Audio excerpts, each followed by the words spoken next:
معزز سامعین کرام، آپ سن رہے ہیں ڈیئر اردو چینل پر داستان امیر حمزہ، سب ہیڈنگ شہزادی ہمایوں تاجدار۔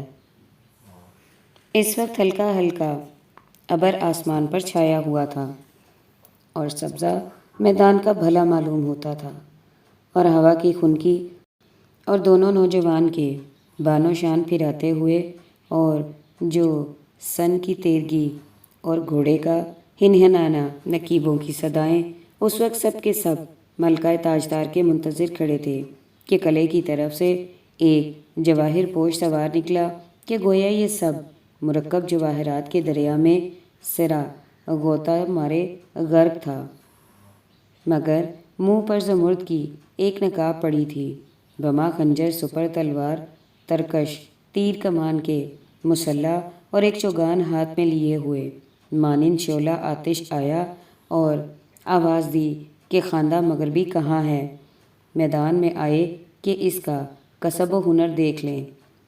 اس کے یہ کہنے کے ساتھ ہی امیر نے خنکِ اسحاق کو رانوں میں گدگدایا اور مرکب مثل برق میدان میں آیا اور اس کے برابر آ کر کہا، او معشوق، تو نے جو یہ شہرہ پیدا کیا ہے اس کا کمال دیکھتا ہوں۔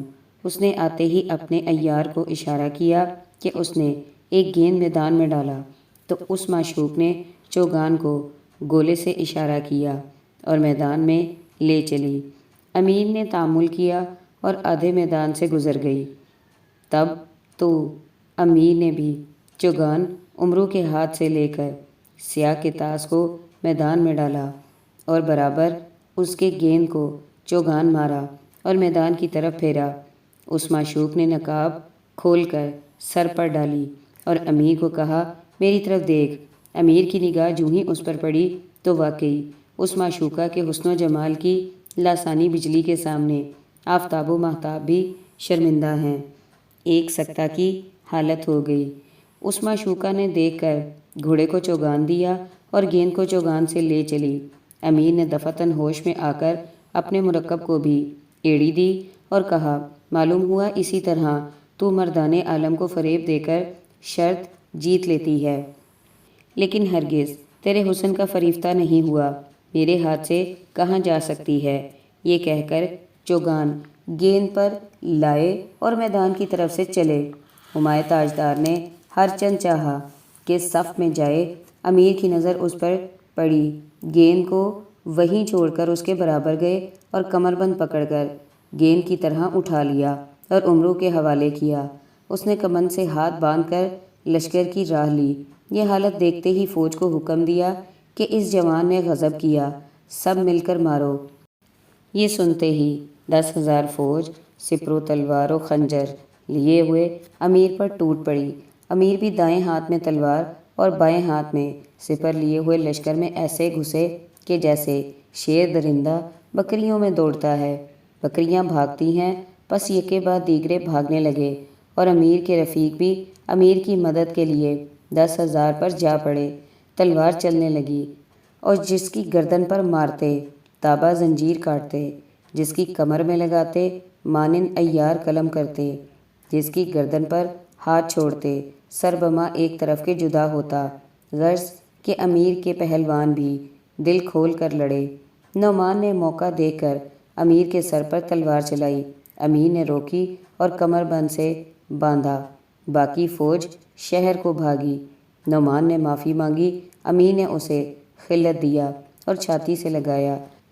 یمن میں جتنی خلقت تھی سب نے امیر کی تعریف کی اور امیر کو شہر میں لے گئے۔ اب ادھر کا حال سنیے۔ منظر شاہ جو مکہ جا رہا تھا، اس کو راہ میں یہ خبر ملی کہ سردار ہمایوں تاجدار حمزہ کے زیر ہو گئے ہیں اور قلعے میں بھی اپنے تخت سے گیا۔ ناچار وہیں سے پھرا اور یمن میں آ کر دیکھا تو تمام باشندگان حمزہ کے زیر ہیں۔ سوچا کہ بجز کار زار میں کام نہ چلے گا اور تخت و قلعہ ہاتھ نہ آئے گا۔ آخر فوج اس کے ساتھ تھی، لڑائی کے لیے تیار کر کے طبل بجوایا۔ دوسرے دن لڑ کر میدان میں شکست کھائی۔ امیر نے اس کا ملک اسی کو بخشا۔ اس نے امیر کی 1 مہینے تک دعوت کی اور خوب جشن ہوتے رہے۔ سب ہیڈنگ حشام بن علقمہ خیبری۔ یہاں 2 کلمہ داستان حشام بن علقمہ خیبری کے ملاحظہ کیجیے کہ خیبر میں اس کی عمر جب 11 سال کی ہوئی، ایک روز خیبر کی سیر کے لیے نکلا تھا کہ نوشیروان کی طرف سے کچھ لوگ آئے ہیں۔ اس کو برا معلوم ہوا، کہا جہاں میں ہوں وہاں خراج اور کوئی لے۔ ان لوگوں میں سے 20 کے ہاتھ پاؤں اور ناک کان کاٹ کر شہر سے نکال دیا اور لوگوں کو کہا کہ خراج ہمارے واسطے لاؤ تاکہ فوج جمع کر کے نوشیروان کو دباؤں۔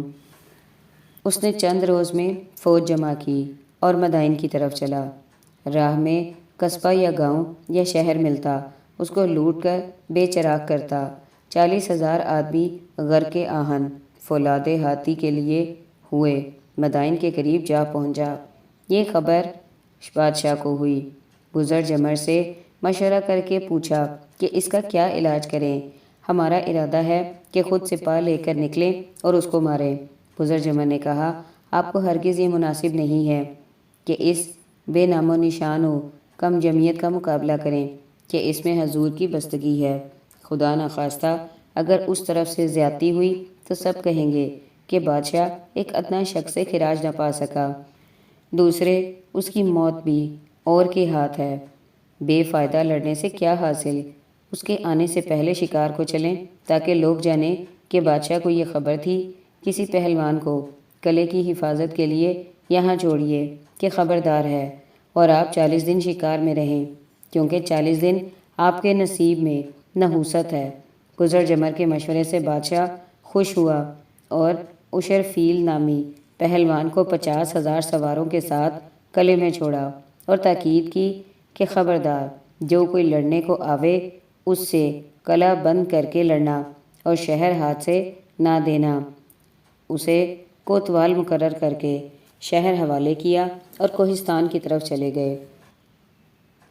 10-12 دن کے بعد حشام 40,000 سوار خوان خار سے آیا اور طبل جنگ بجوا کر شہر کا محاصرہ کیا اور لڑائی شروع کر دی۔ اشرفیل گوش بھی قلعہ داری کو جیسا چاہیے تھا بجا لایا اور کسی کو خندق کے پاس نہ پھٹکنے دیا کہ کوئی قلعہ میں آوے۔ جب شام ہوئی اور رات کا وقت قریب آیا، حشام نے طبل باز گشت بجوایا اور مدائن کے ایک طرف ڈیرا کیا۔ رات تو غصے میں کاٹی، صبح ہوتے ہی جنگ نکارہ بجوایا اور مدائن کے لینے کو میدان میں آ کھڑا ہوا۔ راوی کہتا ہے کہ اس روز اشرفیل گوش کے دل میں آیا کہ سپاہ گری میں اس سے کم نہیں ہوں، میدان میں نکل کر اس کو کیوں نہ جواب دوں۔ راوی کہتا ہے کہ اس روز اشرفیل گوش کے دل میں خیال آیا کہ میں سپاہ گری میں اس سے کم نہیں ہوں، میدان میں نکل کر اس کو کیوں نہ جواب دوں کہ بادشاہ کے سامنے نام ہو۔ یہ خیال کر کے شہر کا دروازہ کھول کر 5,000 سوار سے باہر نکلا اور قلعہ کی طرف پشت کر کے حشام کی فوج کے مقابل کھڑا ہوا۔ حشام کی نظر جو ہی اس پر پڑی، بے اختیار کہا مار کر ہنسا اور کہنے لگا کہ اجل اس کا گریبان پکڑ کر میرے سامنے لائی ہے، بیچارہ آپ سے نہیں آیا۔ اپنے لشکر کو وہیں چھوڑا اور اپنے گھوڑے کو دوڑا کر اس کے برابر گیا اور کہا کیا قصد ہے؟